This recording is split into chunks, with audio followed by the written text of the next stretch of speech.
Get started. Hi, everyone. I'm sure you heard as you entered the room, but just so you know, this meeting is being recorded. Laurie, I'll turn things over to you. Great. So we're really happy to have Schatar and Maxie here tonight for us on the East Coast. I just wanted to let you know that there'll be time for questions and answers, but you can also pop some things into the chat. For those of you who don't know me, I'm Laurie McCall and at Platt House, and we have Megan Edelman and Sarah Outing here too from Platt House. But the real stars of the show tonight, and I have to tell you this story. So Schatar Collier and Maxie Collier are here tonight to talk about their work in the entertainment industry. But Schatar reached out to us, which is always special because you know, we're always interested in hearing from alumni who want to help and want to engage with the students and want to share. And we especially love having people who are in the arts and entertainment industry come and talk to our students, because we aren't career services. So we can kind of get away with this because it appeals to the students that we serve. So we're really excited, and it was really nice that she reached out. I'm going to let them talk soon, but I just want you to know that when Schatar was here, she was like a lot of you probably on this call. She's very active in the performing arts, in what used to be the Arts House, which featured a lot of different arts, which eventually became groups in PAC. So Arts House was a living and learning program. And she did a lot at PENN, and in so many ways, she's probably like a lot of you, or you are like her, in that you had a passion for something at PENN, and now you may be interested in using that passion or taking that passion further into a career. So Schatar is an actress. She's a producer. She has been on network TV. She's been in movies, and together with Maxie, her husband, they own and operate different channels, which have come in really handy during the pandemic. So I'm going to let them talk more about themselves, and I hope that they brag a lot and they're not too shy, and I hope that you can learn a lot from them. So I'm going to turn it over to you, Schatar and Maxie, and go ahead. Thank you, Laurie. Yes, thank you so much. So glad to be here with you. So my name is Schatar Sophia Collier. I'm here actually with my husband, Maxie Collier, and I graduated from PENN in 1992. And I always knew that I wanted to be in the entertainment industry. And there are many things that I learned after PENN, from doing national tours and then working in Hollywood, and now I have the company with my husband. And I wanted to give it to you to just introduce yourself and say some things before I go into the tech part, because while we're here, I want you guys to take notes, because I'm going to give you some real world tools that you'll actually be able to use in real auditions. Hey everybody, Maxie Collier. I am what you call an OG. In our case, that stands for Original Geek. I'm one of those guys who in the 80s was all about hip hop and computers at a time when most of the world didn't know much about either of those things. You know, so Schatar and I got married in 2013, and we started our company, New Vista Studios, at that time. And we also had an agency. I had an agency for about 15 years called Urban Freelancers. And in particular, Urban Freelancers was devoted to the idea of looking at what emergent technology was coming, whether it was drones, 3D printers, telecommunications, looking at these emerging technologies and then creating training programs while also creating marketplaces that it enabled opportunities for the people we had trained. So in around 2017, we had a client called LOL Kids Club here in Las Vegas. And we found that for that particular client, we were using a whole lot of live streaming technologies because at that particular time, the social media platforms kind of favored live streaming, and you can get a lot of impressions and a lot of reach. So as we saw how we were able to use the live streaming in order to do pre-event promotions, in order to do live interviews and quickly create content, because when we look at the advantages of live streaming, one of the advantages we have is this real-time dynamic ability to rapidly create content. And so we saw that in 2017, and we started a company called Super Livestreams. And from the beginning, Super Livestreams was dedicated to using live streaming video marketing technology in order to help local businesses and creative artists and entrepreneurs. And so, dear, I'll let you pick it up from there. Absolutely. So that link is superlivestreams.com. Again, that's superlivestreams with an S, superlivestreams.com. And Super Livestreams is the parent company that covers all of our channels. So some of our channels are the documentary and reality TV channel, and these are on Roku, and some are on Amazon Fire. We also have Black Reflections TV, and I'll give you the domains while we're here as well. So Docs and Reality is docsandreality.tv. Black Reflections is blackreflections.tv. We have a new channel that is launching called All Women, and that is allwomen.tv. These channels are live and they're on Roku now. We also have a new one that is coming. You'll see some starter content on it, and it's about teaching art for people who have an interest in painting and that sort of thing. So that is on Roku, and it's Teach Art TV. And there are 22 channels total that we have an idea for, but we know to release them, test first, see what sticks, see what the audience is like, put more of that content out and grow those channels. And the ones that don't do as well, we remove those channels and replace them with content that the audience actually does want in some of the channels. But where did it all start? So I'm originally from Boston, Massachusetts. And in Boston, my godmother was a producer for the New England Emmy Awards. So I grew up as a kid, peeking around the curtain saying, I cannot wait to be an adult until I can actually do this thing. And, she trained me even at that age with professional tools and techniques so that by the time I was old enough to participate in artistic professional capacity, that I would be ready. And I'm going to share some of these techniques with you as well. Some actual sites and links, software and tools that you'll be able to use in your career. So from Boston, I moved to Washington and went to high school there, participated in all sorts of singing groups and every theatrical event that I could. And when I came to Penn, it was exactly the same thing. I joined and sang with the Inspiration and have wonderful memories from there.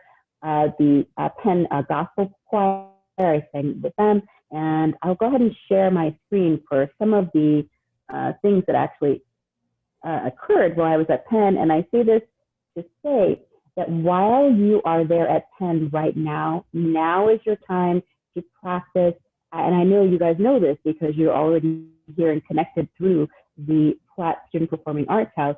So now is the time to learn these tools and really practice so that by the time you are in a professional arena, you are completely solid on all of the things that you've learned there. So that gives you an opportunity to have space to be able to learn some of the other things that will apply on set in a professional setting. So I'm going to go ahead and share this screen. While I was at Penn, I mentioned I sang with the Inspiration, and that was an opportunity to learn to working with groups, and also we received a lot of great coverage.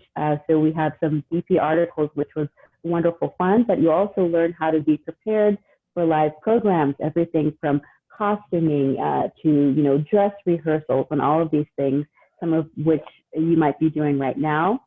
So I also participated in some of the plays. This is Amen Corner, and here's the actual program. At that time, this was the Penn Black Arts League, but here's the actual program from Amen Corner. And again, I graduated from Penn in 1992. So yes, I'm not even going to continue to date myself, but we continue to sing and perform around campus, and it gives you a lot of practice for what's to come. Now, this is the actual page from our Arts House yearbook, and these are some of my roommates and fellow folks. So all of these things that you're getting, things that may have personal and sentimental significance, you can hold on to them as you continue and go on in your life and your career. So after Penn, I had a chance to audition for a movie. I found out there are so many things that I worked on, but okay, well, I'll take it back. While I was still at Penn, I participated in a professional production in Boston on the weekends. So I was able to structure all of my classes so that they would occur on Tuesday and Thursday. And then after class on Thursday, I would take the train 6 hours back to Massachusetts to participate in a live professional theatrical production. And then after the Sunday matinee, I would get back on the train and come back and do my classes at Penn. And that sort of extremely vigorous pace really prepared me to be on, professional sets like Boston Legal and some of the others, because there's not a lot of downtime. You have to receive the information from the director, follow through and being on time for all of your performances, and still complete your academic obligations and learn along the way.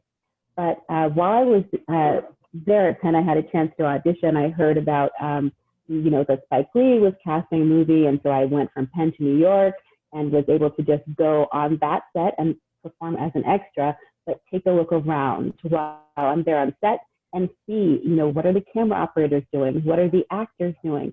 What is the AD? What is their job? What is the director doing? So that you know how to navigate a professional set when you are working as the actor, or you are working as the AD or the director or the cinematographer. And so after working on one of the other shows, this is a coverage in Sister to Sister, I had a chance to audition for the movie Amistad. So I found out that they were having auditions for Amistad. And if you have an opportunity to work with Debbie Allen and Steven Spielberg, you absolutely take it. So I wanted to make sure that I stood out in the audition. So I went dressed in period garb. I put on clothes from that time period. I made sure, that I didn't have nail tips on. I actually was dressed from head to toe in period garb. I even put coffee grounds on my clothing to make it look like I was from that time. And after I auditioned, the casting directors called and said, "We appreciated all of your efforts so much in doing this for the role that we want you to come and work on set." And so I did. So I had a chance to work with them.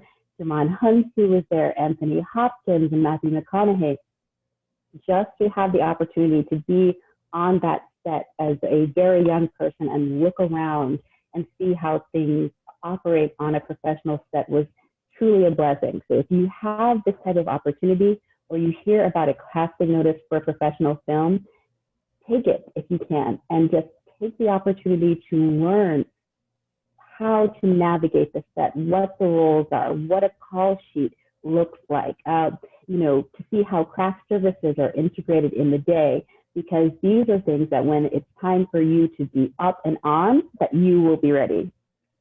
So after that, I had a chance to participate in, many other shows. In 2000, I believe it was, I did a show at the John F. Kennedy Center. And at that time, I believe this was my third John F. Kennedy Center show. It was a national production, so we toured the US for 6 months, which was wonderful.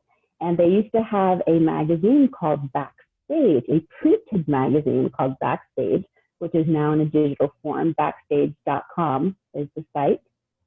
But I was reading Backstage while I was on the tour bus, and it said that the average salary, the mean salary for people who did live theater at that time was $6,183 annually. And so I said, okay, I really like theater, but I also want to be able to support myself and my family. I have to take the opportunity to go to LA to make way for residuals to be a part of my professional career. I felt like I didn't put all of this time in and training all of these years and, to secure this degree at Penn, to be what I would consider to be just at one place where I wouldn't be able to provide for my family, because that would create additional stress. So I did leave and I went to California. And while I was there, I had the opportunity to learn. The very first thing I did as soon as I arrived was go to a talent agent, audition for the agent, and actually be picked up by the agent. But I also received an internship to work with that agency. So if you have a chance to work with an agency or a management company, I also highly recommend that you take it. Why? Because you get a chance to see actual casting calls from real shows, CBS shows, Fox, ABC, NBC, as they're coming across the desk of the agents, so that A, you know what they're looking for, and B, you might actually have the opportunity to submit yourself for some of the roles that they're looking for. So if you have an opportunity to work with an agent in LA, please do take it. So that was a wonderful learning experience working with the agents. And then I continued to do different movies, television shows, and auditions. And once I received an audition for a show that actually turned out to be Flavor of Love, which was produced by MTV Network. And at the time, you know, it was just another audition of many. So sometimes you do these auditions and you'll do the shows, but you never know, you know, will anyone ever see the show? Is it going to be picked up? Is it just going to sit on someone's shelf for, you know, another 10 years? Or you never know what it can see. So I recommend that you put your best foot forward with every audition, no matter what it is. Really pay attention. You don't want it to come off like, oh, this is just a small audition, you know, I'm waiting to, you know, work with HBO or whatever it is. Really take time and value the casting director's time. They've taken time to invite you to audition for that production. They are hired most likely by the production company to do their job of casting those things. So when they bring you in, you want it to be an experience that makes you look good and also makes them look great. So take every opportunity to do that seriously, every audition, regardless of what it is. Then I'll just continue. I did Flavor of Love, and of course, well, the show went #1 for MTV Network, and they did a spin-off show called Charm School, which also aired MTV Networks and VH1. It premiered with 5.1 million viewers, which is a really successful show. It continues to be one of the top shows in the history of the network. And I'm really happy to have been able to participate in that way. And in fact, the producer of the show is actually a PENN alum, which is great. So then we had the opportunity to continue to grow, you know, professionally, continue to do different movies and TV shows. I had the opportunity to join different professional organizations. So if you have an interest in becoming an actor, the professional organization for you might be the Screen Actors Guild, and that's abbreviated SAG, so the Screen Actors Guild. You can go to the Screen Actors Guild website and find out ways to join. There's also Actors Equity, which covers the live theatrical performances. So Broadway, many of those are Broadway, they're all Actors Equity performances, but there are many theaters across the country, including regional theaters, that are also Actors Equity contracts, which is good. Then you are guaranteed a specific salary for that time, and then you will be able to also have other benefits that a union can provide. So Screen Actors Guild and Actors Equity. So those are organizations you can join. Now, before you move on, can you address the question that we have faced so many times over these years about the authenticity of the character that you played on Flavor of Love? Oh, okay. So people ask me if Hottie is the name of the character on Flavor of Love, and people are often surprised to find that Hottie is a character. Hottie is a character that I played on a couple of shows, but I did play the character Hottie. And one of the other scenes that people often ask about, thank you, husband, the chicken scene. They asked me, did you really not know how to make chicken? And the answer is, I truly was raised as a vegetarian. So I did not know how to cook chicken, but I also understood that this was a show, so I wanted to have fun with the scene. So I took the raw chicken and put marshmallows on it, and carrots, and mushrooms, and some chow mein noodles, and put jelly on it, and thinking of people like a Lucille Ball along the way. And then I also looked at the stove where I saw all of the hot grease, just pans and pans filled with extremely hot grease, and I could not help but think about Al Green at that moment. So I turned around and there was the microwave. So I took the chicken, placed it in the microwave, pressed the chicken button, and that is the scene. And again, with the show, it's essentially improv. They give you a situation and then you have to just sort of act it out. you're literally acting it out. And I kept in mind, okay, what's something that the audience will want to tune back in for tomorrow? So you bring things like, fun costumes and fun scenes. Often the camera will, if the camera is not in the room, you may sit and talk to your fellow castmates. But as soon as the camera comes in, you have to be on because we are there to create a show. So the characters are not real. The show is literally a show. So then we did get married. We got married in 2013. And everyone kept asking us about, it didn't matter what else we produced, but they kept asking us about the chicken. And so we said, okay, we see we've done these technological things. We've created a reading TV channel, that we've created all of these other things. We always ask about the chicken. So we created the show Poultry Princess. Now, Poultry Princess is all about cooking. It literally is. But another thing is that when people are searching on the web, they might look up hottie and chicken. And previously, that SEO went directly to VH1 or MTV only. Now, with the show Poultry Princess, you can search the term hottie and chicken, and our show will come up, and people can watch our content now as well on our channels, on our Roku channels, and on Amazon Prime. So these are things you want to think about as you're going forward with your career, things you can do on your own website, or you can add the appropriate tags. You can add the specific categories, and from those tags that you add on your professional website, and I'm speaking specifically if you have a WordPress website, you're able to add the specific tags.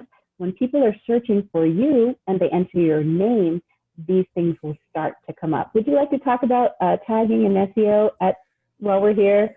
Yes. So again, we got married in 2013, and having, but 10 years prior to that, I had basically been what now they call a social media manager. At the time, though, in the mid 2000s, there really wasn't a term for this, so it was based upon the idea of search engine optimization. So how do we appear in the search engines when someone goes to search for our name? How do we appear on YouTube? What is it associated with? Are the messages that are coming across in that search engine truly reflective of our brands, of our interest? So having spent years working for major companies and organizations helping promote their brands online, when we got married, and then Schatar and I would go search for her name on the internet. So basically every February, VH1 will re-air The Flavor of Love. And so we would see a spike in Google searches for Schatar, and we would, and coming from this industry, it was like physically frustrating and painful to me that the searches and all that traffic was just going to VH1. So we knew that we had to do some strategizing and to create some properties that we owned so that when people searched for Schatar on the web, it would benefit us in some way. We created this Poultry Princess based upon the idea that everywhere we would go across the country, her fans would come up to her and say, Schatar, chicken, how about that chicken? And so it became a challenge to get past that. So rather than become frustrated by it, we said, let's embrace this. As a newlywed, she was cooking more for me and our family members and things. And so my aunts and my sisters, I have 5 sisters, and my family members were teaching her how to cook. So I said, okay, cool, let's just document this. And so we created Poultry Princess first as a TV show, which we debuted on Amazon Prime a couple of years ago. And it immediately got a lot of attention and started generating substantial thousands of views and things like that. But then about a year into it, the business model changed. And I don't know if you want to talk about that now, dear, or talk about it later. Oh, sure.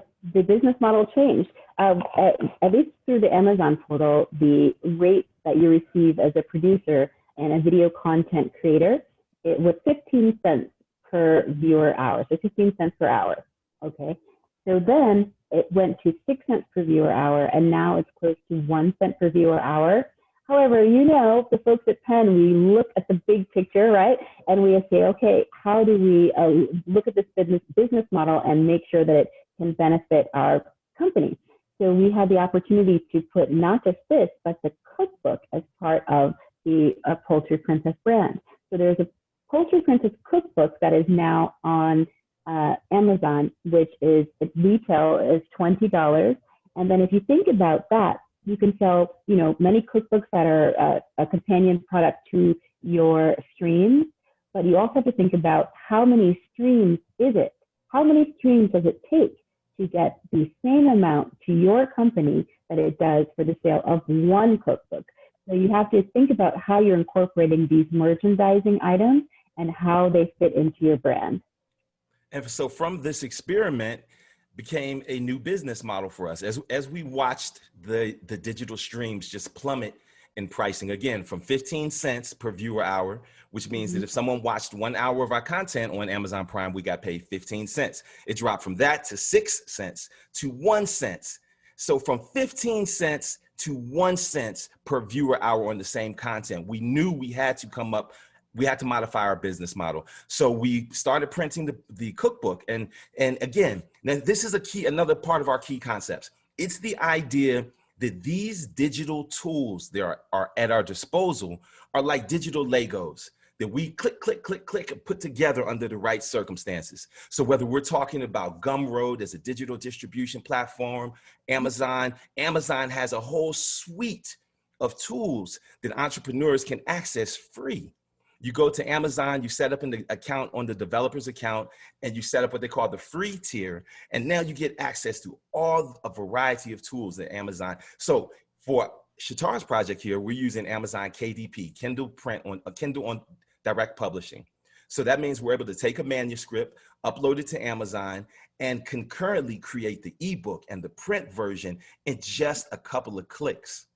So now those same digital streams that we watch plummet in value can become advertising and marketing and promotion for a print product. So in the book sells between $15 and $20, generating between $6 and $8 or $9 per book sale. Look how many digital streams we have to generate that exact same sort of revenue. Exactly. And then the other thing is, if you think long-term about your professional goals, there might be the possibility for you to have a channel of your own, a Roku channel that can promote your brand. And when you do have a Roku channel, you may have the opportunity to advertise on that channel.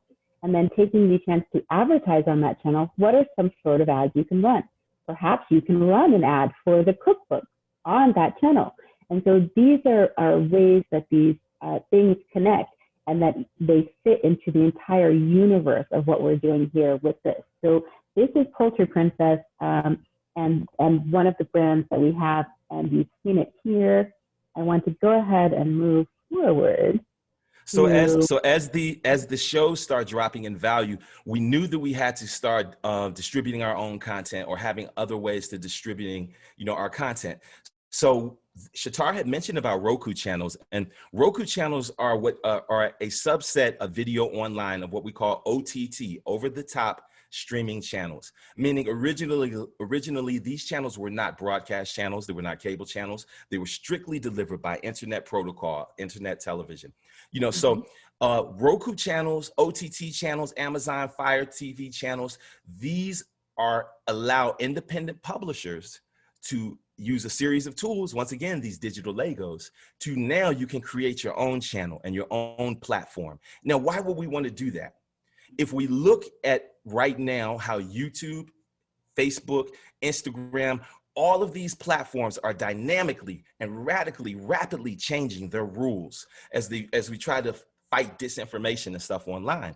So when you have your own channel and your own platforms, you have the capability to build brands that can grow in value and for which you have greater control.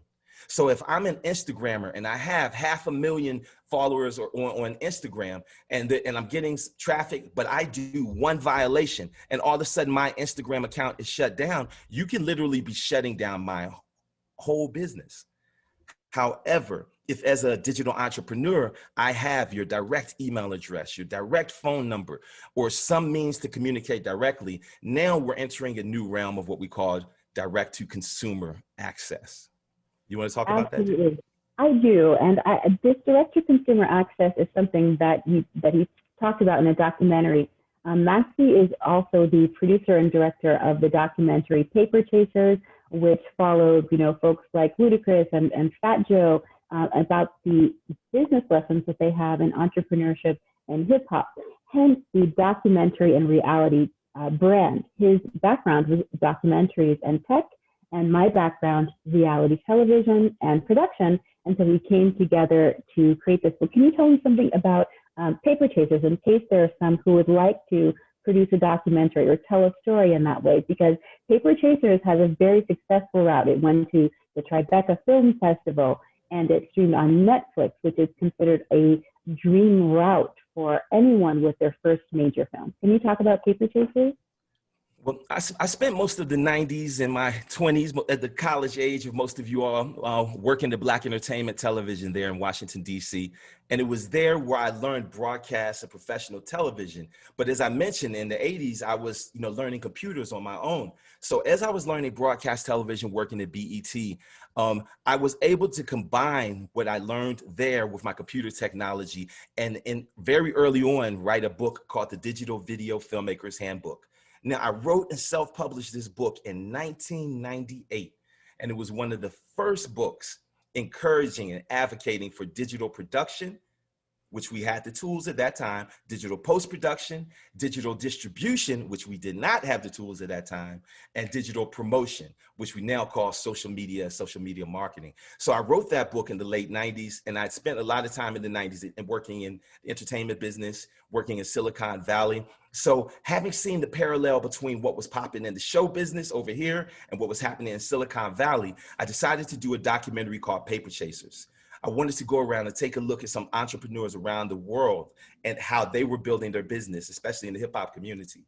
So I got through a series of events, partially because of my self-published book, I got to deal with an upstart company called the Independent Film Channel, which at that time was a small production and cable company that was barely on anyone's radar. And so I spent 3 years working on that documentary, Paper Chasers, traveling all over the world, interviewing entrepreneurs, artists, and executives. The movie debuted at the Tribeca Film Festival in 2003. One of the artists that I ended up catching early on in his career was the rapper Ludacris, who I met about 4 months before he released his independent album. And he provided an opportunity over the next 3 years for us to track him and follow his growth as he built his creative entrepreneurial based business, and that's all documented in Paper Chasers. You can see it at paperchasers.tv. So again, my history was in documentaries. Schatar's was in reality television. We saw watching what was happening with Amazon, that we would always be subject to the platforms, that we would always be a sharecropper to the platforms. It's what they call digital sharecropping. It's the idea that if you're building a brand just on Facebook or just on YouTube or just on Instagram, you truly do not own anything. You don't own customer data. You don't own emails.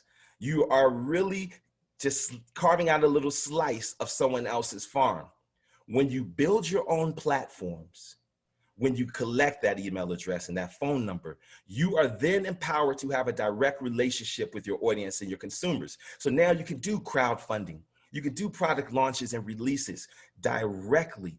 And the thing that's so exciting is that there are now a plethora of entrepreneurial ventures and companies that have started taking this approach to creating their own platforms, creating their own programming, and creating their own tools and services. And especially as we look in the quarantine in this COVID era, as so many of us are having to virtualize and rethink digital, so the OTT channels provide an out opportunity. So if you are a church and now all of a sudden you can no longer reach the same number of members that you did previously, you can set up a Roku channel or a Fire TV channel or a web streaming portal that perhaps can help you reach greater numbers than you've ever reached before, as we just experienced with the San Antonio Black International Film Festival, who we helped to go from analog to virtual this year. And do you want to talk about that?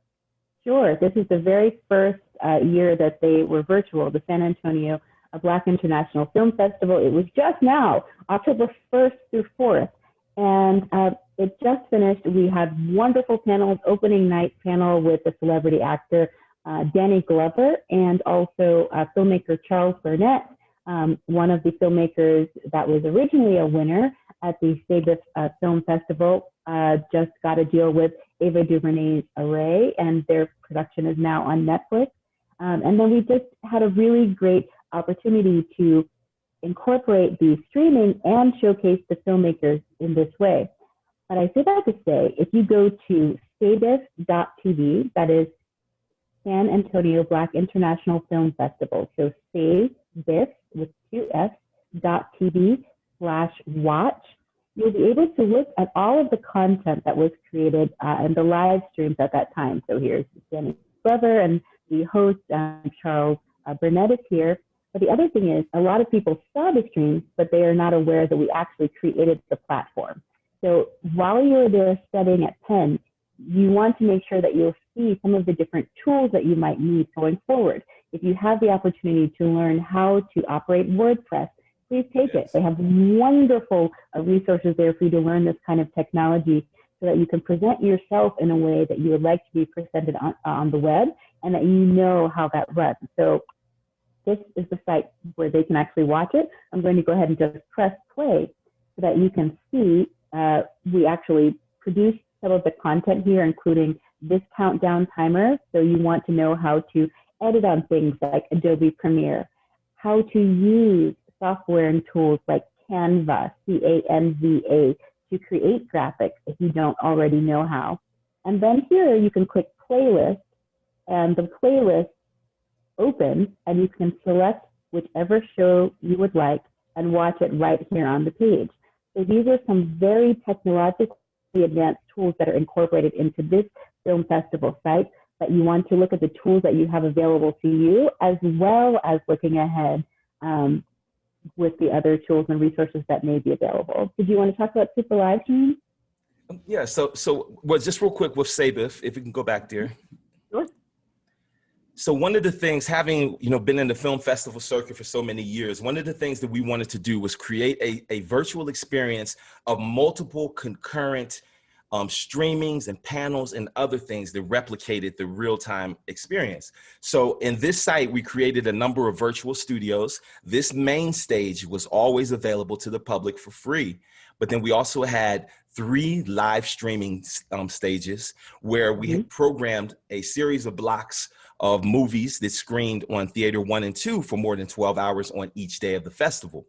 So people, as they're choosing, they can pop into a theater and watch something screening in real time. And because it's live streamed, it's a concurrent viewing experience for everyone around the world. But we also had a video on demand platform component that allowed people to come back and check things as a replay. So there we have our main stage, we have our smaller theaters, but we also have a micro social networking component to this entire website. So now, not only was this website able to be used as a distribution platform, but it was able to be used as a project management and organizational site for the whole film festival. All of those emails and phone calls and download links that we were having to do before the site were able to be consolidated here into a couple of select groups that were only accessible by members of the organizing committee. This saved us tremendous time. And again, because we were working with such a tight budget, time was the ever constant commodity which we had to handle. So we were able to set up also chat rooms. We had a main chat room as well as other individual chat rooms for each of the theater. This allowed people to talk and dialogue during our panel discussions and became very lively and active, an important part of the overall community during the film project. And so now, we spoke earlier about SEO, search engine optimization. One of the benefits that this site will continue to offer to filmmakers and the films associated is that it will grow in reach via Google as we update the film and filmmaker pages. As people search for these films and filmmakers, this site will show up and it becomes a digital billboard, providing opportunity to promote. It absolutely does. And as people who have an interest in performing, you want to think about that as well. All of these filmmakers received a custom filmmaker page, and all of the films received a custom film page. Each of these pages were also tagged. I'll go ahead and click one of these. Each of these pages were also tagged so that when people are searching for these films across the web, now it benefits the films, it benefits the filmmakers, and it also benefits the site. Yes. Yes. And so again, this ties into some of our overall philosophies at Super Live Streams, you know, and for us, it is about planning, pre-production, platforms, programming, promotions. You know, when the client comes to us, like for example, as more people are virtualizing, one of the first challenges that we're seeing is that people are reducing their budgets, slashing them substantially because of the cost savings that they anticipate with not having a physical location. What we're telling people is you have to increase your platform allocation because you want to create a situation that is secure and that is scalable and repeatable. So people say, oh, we'll just do the event on Zoom. Well, and we're on Zoom, and Zoom is great for select type of events. But as I mentioned earlier in another conversation, at this point, Zoom is like a public utility. It's like an electricity company. It's like a cable company. It's a tool for us. We could not have done this film festival right here just using Zoom. In fact, we had to use more than 24 digital tools in order to pull this all together. Everything from WordPress to a variety of our own customized apps that we created. So for example, we created a self-recorder app that allows people to go to a page and quickly and easily record video according to our specifications. And it comes right to us without them having to download or upload. You know, we created an audition app. We've created a variety of tools to supplement some of the things that we need in order to do these projects. So I actually want to share that. So here is an actual use case scenario of the self-recorder in place. So self-recorder is essentially something, and Maxie hand coded this, I want to you know, he coded the page by hand, but essentially people can go to that link, they can turn on their video camera, record themselves, and it automatically is uploaded to our portal where the producers and the editors can access that footage and begin to create their content. So this is an actual real use case scenario in which this DJ, a radio announcer, went to the site, clicked record, recorded his upload, and now it was able to appear as part of the live stream. So that is the self-recorder, is another piece. So you see how many pieces are connected for each and every entertainment initiative. And every piece has the potential to have friction that can make people not use those things. You know, so we focus a lot on accessibility and usability and creating opportunities for that flustered teacher or that flustered doctor to be able to easily utilize these tools, because again, that's what we began to see in the segmentation of these audiences, as we would expect that there's a lot of folks younger than 35 who are very fluid. You guys are digital first generation. However, as we look at a lot of our generation, the older generation, some folks believe that they could just hide their head in the sand and not address the need to go virtual. But the reality is right now, every segment of our world is having to look for the opportunities to go virtual, but even more importantly, there's more money and resources being distributed towards these things. So there is accelerated growth in certain areas of e-learning, e-commerce, telemedicine, and things like that. We want to help people know to get over technophobia, to get over biases and fears and concerns, and know that this is the time to specialize and seize some of this specialized knowledge and tools and resources that are out here. And in doing so, then you become an enabler for those who are not yet using this technology, who are not yet using social media. And when I was in the 90s coming up, you know, there was a term in the geek world called the digital divide. It was the idea that people of color had less access to internet and technology and hardware and these tools. So accordingly, at that time, they said that lack of access was creating an imbalance in educational opportunities. At this point, all these years later, they believe that there is a 10-year differentiation between access to technology and services between the African-American and the mainstream communities. So part of our mission is to provide content and programming and resources that make technology immediately available to diverse communities, while also training a next generation of enablers. You know, we want to teach the next generation of Maxies and Schatars. We've set up a training program called the Super Live Producers Training Program. And that is exactly our initiative, to take 12 weeks, and during these 12 weeks, to teach people what we've learned to be the most practical and applicable tools, services, resources, processes for creating not just, you know, channels, but mobile apps, chat bots, online stores, a variety of things that people need in this digital world right now. Absolutely. And as he was saying about the tools, how important it is to recognize the tools that we have now. And I know it's 4:49 here as far as the time. I want to actually show some physical tools for the people who have an interest in still performing and what it might look like when you go into a professional audition, and what tools you should have when you should go in. So if you have your notebooks out, here's the time to actually go ahead and take some notes. Okay, so you want to use the sites that they use for the breakdowns in LA primarily, and in New York, a site called Breakdown Services. This is where they cast the shows for many of these channels. So most of the shows that you're watching, they most likely have been cast via a service called Breakdown Services. It may have been done through a service called Now Casting. And then there is also backstage.com. You can find auditions there. When you receive your audition notice, you can also use a site called Actors Access, and that is where you will receive actual invitations to audition. Once you receive your audition notice and they send you your sides are the scripts that they actually send you. And it comes, you know, when you print it out, it's a full, I see it's being keyed right here, but it's a full page, okay? So when you receive your sides, you don't want to leave it like this. You don't want to leave it as a full page like this. The way to prepare it is you chop it down. You remove your margins from the top, the sides, and the bottom, and then you staple it right here, not on a diagonal, but directly straight across, right in the front.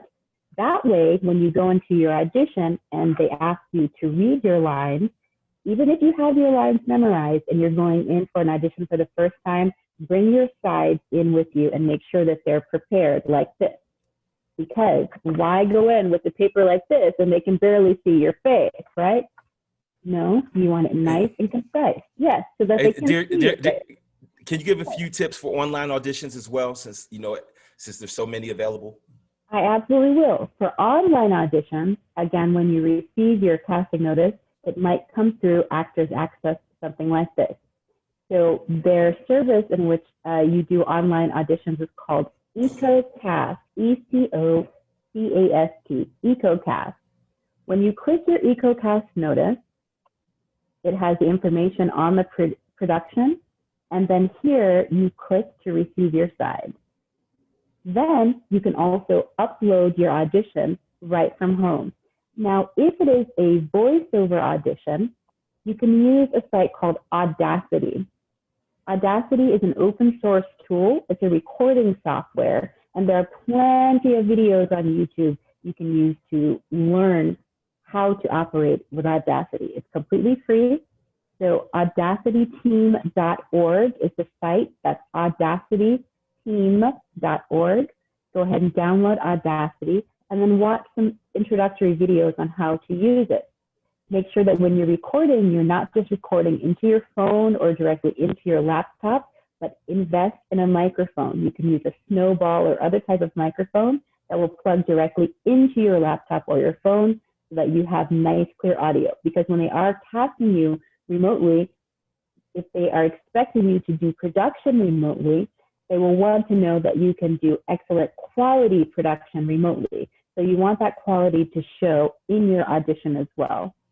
And there's tremendous opportunities for voiceovers, for audiobooks, as well as once you have your studio set up, you're ready for podcasting on your own too. Absolutely, definitely. And when you do record your segment, now this is another pro tip from a television producer.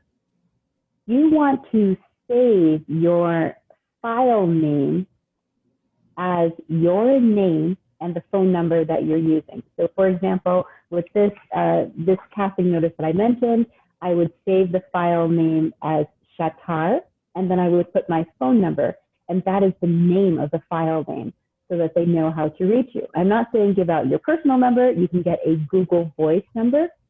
Google provides a free telephone number for you. It can connect to your Gmail account. So if you do not have a Google Voice number yet, go ahead and sign up for it. Then when you're submitting the information, you put your name and your phone number in the file name so that as soon as the casting director opens it, they see the file name, they know exactly who is who. And so I've also mentioned you should attend casting director panels if you can. So if they have any virtual panels like this one we're doing today, you can attend. Software and services that are helpful are Audacity, Adobe Premiere Pro, Canva, and then cameras you can use to have an HD output. You can use something like a Logitech webcam, the Logitech 920, or something better. You can also take those old Android and old iPhone cameras and repurpose them as webcams and get even better quality than some of these webcams.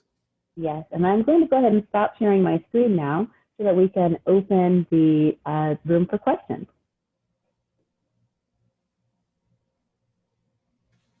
Megan, Sarah, do you guys have any questions? Well, I was just going to jump in to say, this is Megan. Hello, Floating Head. Hi. Hi. So I'll pop in as well. First of all, thank you so much for that incredible presentation. I am like taking down notes furiously for things that I can do in my own work and life. So thank you. I want to say to everyone on the call, please feel free to use the raise your hand tool or turn on your video and raise your hand or drop questions in the chat, whatever way is most accessible and good for you. I want to ask, your story, both of you, is like very inspirational and full of great successes. Did you ever have moments, you know, these are tough industries, where you felt like sort of the yoke of disappointment, and like what did you do to keep yourself going, knowing that, you know, there will be hurdles and challenges ahead? I want you to know, Megan, that a casting director told me that there are probably 9 no's for every yes in a day in LA, right? So just know that rejection of some kind, or things that may not go, you know, exactly like you imagined or dreamed that they could, it happens many times sometimes throughout the day. But there are also those successes that occur. So I want you to definitely stay encouraged and understand that this industry is long. I graduated in 1992. I was working even before then, and I'm still in this industry. The contacts that I made right there at Penn are still some of my very, very best friends even now. So I would say to find the things that encourage you, and then also to clearly define the things that you consider successes for you. You know, to identify what that is, and make sure to have those regularly if you can. And know that your life, your career, your success path is not determined by anyone else except for you. So yes, you may work with other companies. You may work with an HBO or a Star, you know, or casting directors, or especially with your literary background, you may work, you know, in script rooms often, or working with actors, directors, and so on. Understand that you are in control of your own life and your own path, and to find those successes in the day. Yes, yes. Mm-hmm. You know, when we were coming up, you know, and wanted to make a movie, you know, back in the days, we had to go through the labor of writing the script, and then, you know, you would spend years looking for permission from someone to get to the next stage. Yes. That gatekeeper would have to authorize the money. Then they would have to get creative input, you know, and it's whether we're talking about the music industry, the publishing industry, the film industry. So every morning, you know, we kind of have to tell ourselves, I'm my own gatekeeper now. Mm-hmm. You know, and just like we used to take the Legos out and pour them out and make something from scratch with these digital Legos, we have to do that too. We have to pick one project, you know, and say, okay, no matter what else is going on in my space and in my world, let me pick this one project with low-hanging fruit, as my friend Nichelle says, you know, short-term goals, and let me pick this one project, and now let me learn one new skill on this project. Let me know that if I'm not careful, there could be a whole river, a whole stream of new information coming my way that I have to sort through. However, if I can pick one project, is it going to be a blog page? Am I going to make a journal? Am I going to make a YouTube channel? Am I going to make a video? Am I a mobile app? Let me pick one project and find the information that we need in order to execute on that project and have realistic expectations on that first beta version of that project. There's a new concept called, it's not even new for you guys, but for us OG entrepreneurs, called lean startup. And lean startup, once upon a time when we were making software and apps and things, we'd get an idea today, and it would be 2, 3, 4, 5 years before that product came out. And then customers may or may not like it. In the lean startup approach, you have a minimal viable product. That means create a product that represents the basis of your idea, knowing that it is not perfection, but it's done. And then use the tools to survey people about that product and get feedback, and then incorporate that feedback into your creation of your next iteration. So that's what we're encouraging people. You know, we're encouraging people who are at home, who have chunks of time, who are feeling overwhelmed or frustrated, to pick one particular project, one particular tool, and then run through that. Track down the YouTube videos, go to Udemy, you know, go to lynda.com or LinkedIn Learning and grab the information that you need in order to achieve that one project. Then get feedback on it based on knowing that it is a beta and an initial. Be kind to yourself in assessing it, and then go to the next stage with it. I'm so glad that you said that. And I'm so glad that you asked this too, because the technology that we studied when I was at school is different from the technology now. So you have to look ahead 5 years, 10 years, 15, 20 years. So the technology changes as new things are developed.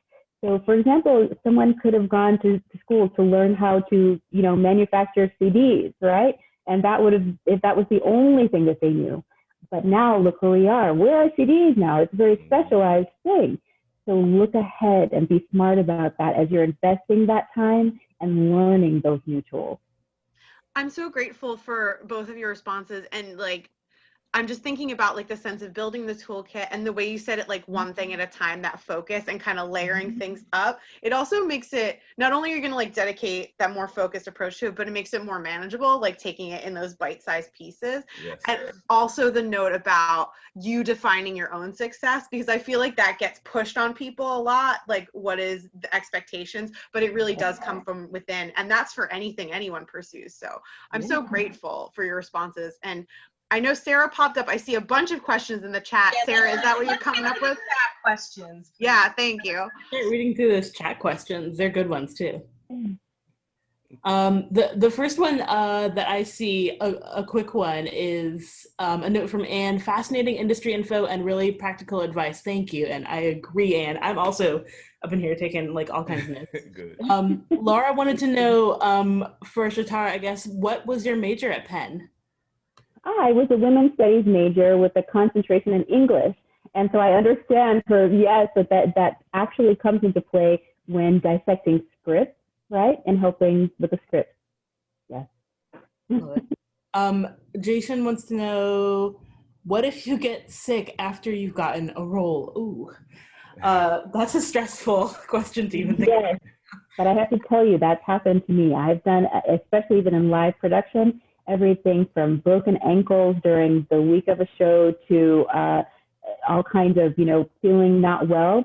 Basically, the adrenaline in your body will help you to get through a live performance, but make sure to get the physical care as soon as you can. If there's something that happens, if you need physical therapy or whatever it is, do not wait. Get it quickly, because then it will give your body a chance to heal well. And on another side, know all of the roles that you could potentially play in any production. Yeah. Because when someone is sick or out and someone else has to be butted up, you need to be ready to handle that. That is so true. Debbie Allen told me the exact same thing. She said, know every single role, every single line, every single song lyric, so that you know and that you are ready. That is very true. Yes. That advice would have. Yes. We'll keep going. Grace wants to know, what would you suggest to someone who has no experience in this industry but wants to get their feet wet? what's like a good start, like a good like first view, or like a good place to like step in and view the whole scene? Yes, there are quite a few. Would you like to go ahead? I have. Well, it really just depends on what media format you're aiming for. But no matter what media format, it is picking a small project for yourself again. So let's say you've never acted, but you want to act. Well, why not go ahead and write your own movie trailer for a movie starring you, and you playing multiple roles. If you want to go ahead, if you want to write a novel, we tell people one of the first things, go to Fiverr.com and go order a cover for your novel. And then go make a table of contents and then go print that cover out and put it right in front of your computer. And I bet you're going to write something, you know. So it's those micro steps again, if you want to be a recording artist, you know, go where recording artists are. Go to beatstars.com. Don't just go where the people who are trying to do commerce and trying to do, you know, go where the producers are, not just where the consumers are. Yeah, so I guess in general, that would be one of the first things. Switch from consumer mindset to producer mindset and to produce something. Yes, and Grace, I would also say to be patient with yourself as you're learning, to be very specific about the things that you want to learn and how they can be applied to your professional career. For example, if you have an interest in doing the art specifically, is it in front of the camera? Is it behind the camera? Do you need to learn the parts of that camera? Or does it have nothing to do with the camera at all? Do you want to work with audio? Is it the microphone? You need to learn about sound waves and notes and that kind of thing.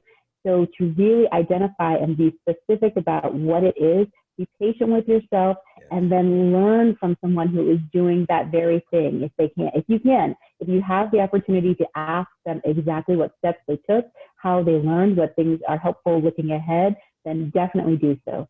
And be willing to go from novice, from beginner to novice to expert. You know, let there be stages of your development. You know, a lot of times nowadays, you know, back in the days, there used to be something called artist development. That's where when people decided that they were going to invest in you, they knew that more than likely you weren't 100% ready and you needed a little bit more of time and money invested. You know, nowadays we have to do our own artist development through those same sort of iterative projects, you know, as before. Yeah. Absolutely. I feel like that advice applies so well to like in person as well as virtual, to like self-starting projects as well as just like trying to get your feet in the door. Like find a collaborator. That's the best advice. Build your tribe. Yes, sure. Build. If you want to be in front of the camera, find someone who's wants to be a DP, and you two collaborate. Yeah, absolutely. I see Makia is up on the screen. Do you want to go ahead and ask your question? Sure. First of all, I just want to say hi and congratulations to Schatar and Maxie. Hello. I've known Schatar for a very, very long time. Yes. We'll give numbers. Filmmaker. Thank you for joining us. Yeah. I wasn't camera ready, so I had my camera off, but I'm going to ask a question. Actually, it's two parts. Just now, so I've really been following what you're doing with Super live streams, and also we've talked some about the platform you're building with documentaries. I'm a documentary maker, and Schatar knows that.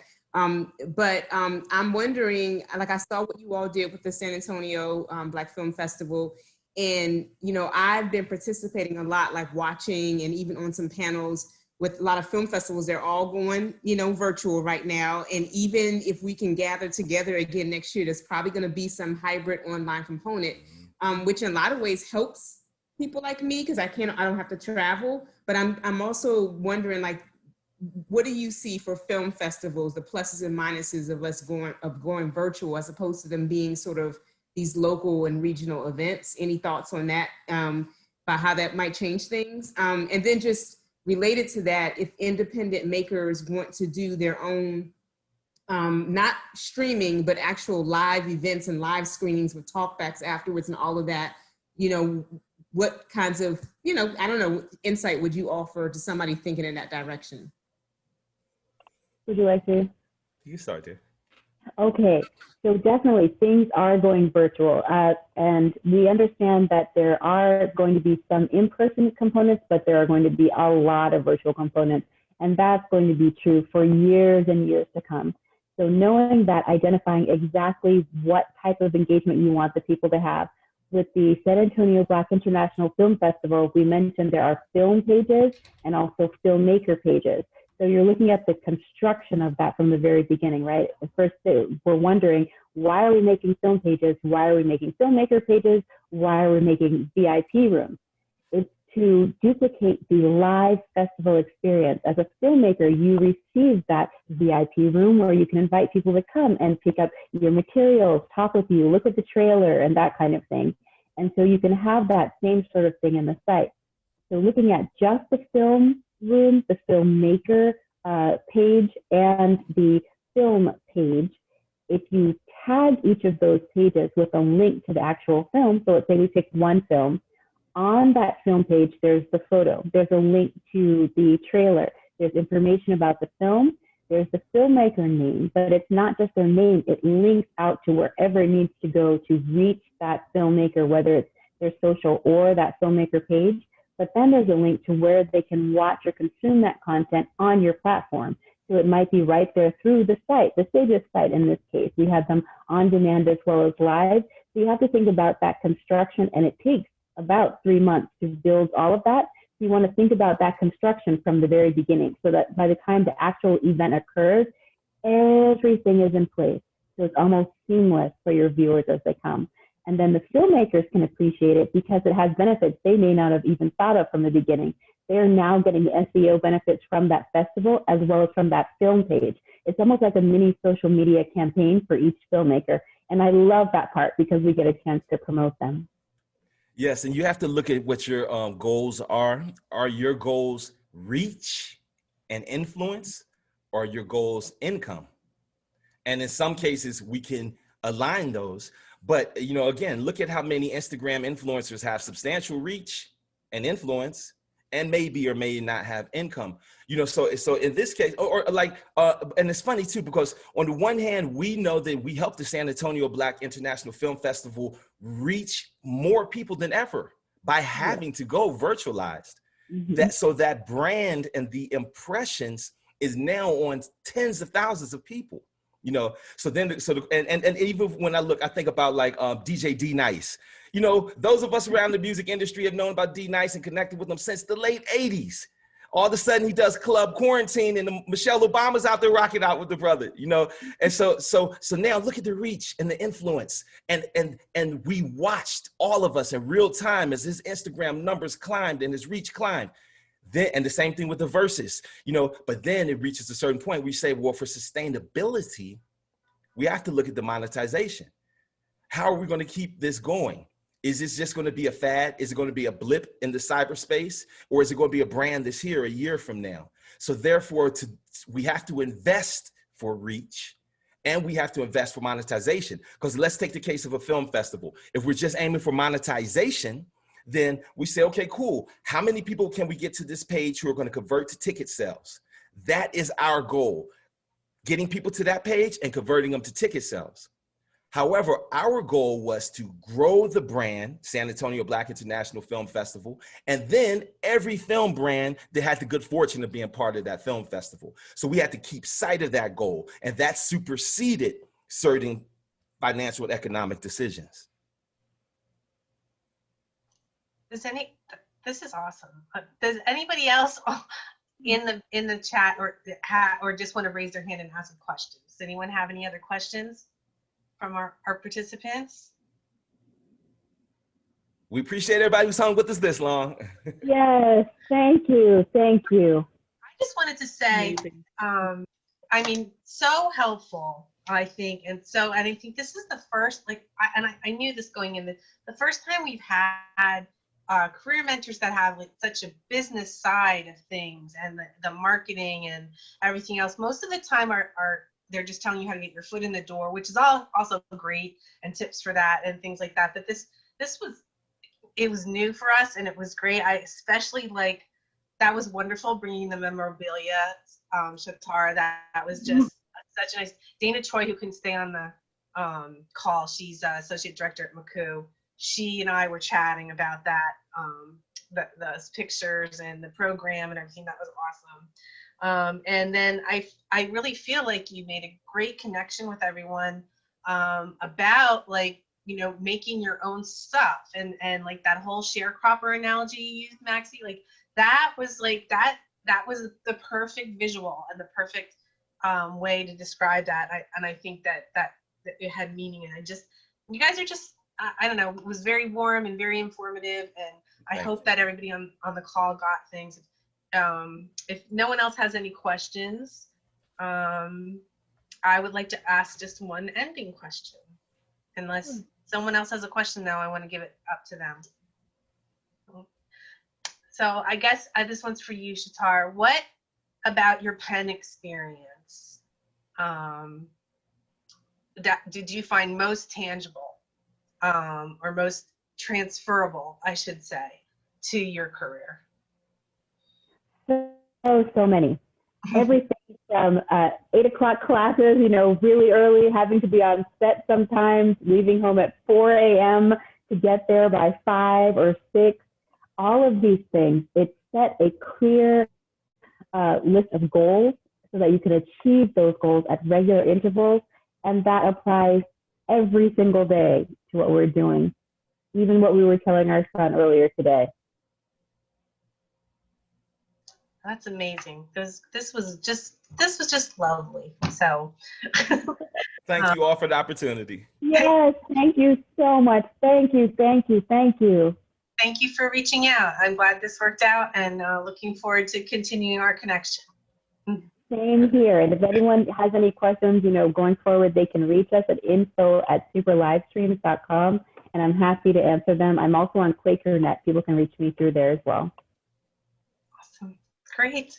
Thanks, everyone, for joining us. Thank you, everybody. Thank you for your time.